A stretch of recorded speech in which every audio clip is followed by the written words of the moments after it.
மற்றும் ஒரு அண்மை செய்தி, கள்ளக்குறிச்சி கள்ளசாராய விவகாரம் தொடர்பாக உயர்நீதிமன்றம் விசாரணையில் தற்போது ஒரு அண்மை செய்தி கிடைத்திருக்கிறது. கள்ளச்சாராயம் குடித்து 60க்கும் மேற்பட்டோர் உயிரிழந்திருக்கக்கூடிய சூழ்நிலையில் கள்ளக்குறிச்சி கள்ளச்சாராய சம்பவம் தொடர்பாக தாமாக முன்வந்து வழக்கை விசாரணைக்கு எடுத்திருக்கிறது சென்னை உயர்நீதிமன்றம். தற்போது கிடைத்துள்ள அண்மை செய்தியாக பார்க்கின்றோம். கள்ளக்குறிச்சி கள்ளச்சாராய சம்பவம் தொடர்பாக தாமாக முன்வந்து இந்த வழக்கை விசாரணைக்கு எடுத்திருக்கிறார்கள் சென்னை உயர்நீதிமன்றம். இதுகுறித்த கூடுதல் தகவல்களை தருவதற்காக செய்தியாளர் சுந்தரம் இணைகிறார். சுந்தரம், உங்களுடைய தகவல்கள். நிச்சயமாக. அதாவது கள்ளக்குறிச்சி விஷசாராய மரண சம்பவம் தொடர்பாக சென்னை உயர்நீதிமன்ற நீதிபதிகள் எஸ்.எம். சுப்பிரமணியம், குமரப்பன் அடங்கிய அமர்வு இன்று ஒரு சூமோட்டோ வழக்கை எடுத்துள்ளது. அதாவது கள்ளக்குறிச்சியில் விஷசாராயம் அருந்தி கடந்த வாரம் மரணம் அடைந்த சுமார் 60க்கும் மேற்பட்ட மரணம் அடைந்தனர்.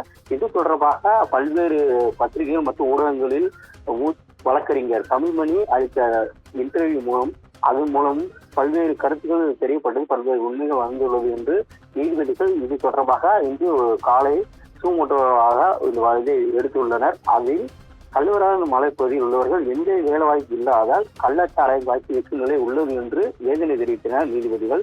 மேலும் கல்வராயன் மலைப்பகுதியில் உள்ள மக்களின் சமூக பொருளாதார சூழலை கருத்தில் கொண்டுதான் இந்த விவகாரத்தில் நீதிமன்றம் தலையிட வேண்டி உள்ளது என்றும் நீதிபதிகள் ஒரு கருத்தை தெரிவித்துள்ளனர். மேலும் இந்த கள்ளச்சார இறந்து மரணம் தொடர்பாக பல்வேறு ஊடகங்களில் பல்வேறு செய்திகள் பார்த்து கொண்டுதான் இருக்கிறோம்.